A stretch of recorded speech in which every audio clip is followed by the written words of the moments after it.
રાજકોટ શહેરમાં ગુનાખોરી ડામવા માટે માનનીય સીપી સર બ્રજેશકુમાર જાસર અને additional CP sir Mahendra Bagadia sir દ્વારા ક્રાઇમ બ્રાન્ચ અને પોલીસ સ્ટેશન સ્તરે કડક સૂચના આપવામાં આવેલ હતી.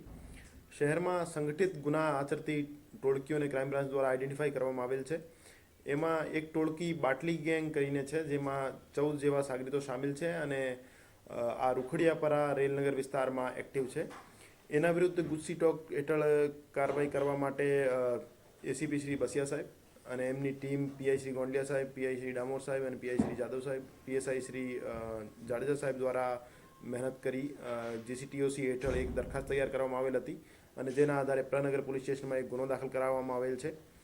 આ ટોળકીમાં કુલ 14 સભ્યો સામેલ છે, જેનો લીડર તરીકે સાવન ઉર્ફે લાલી છે, જે હાલ જેલ હવાલે છે.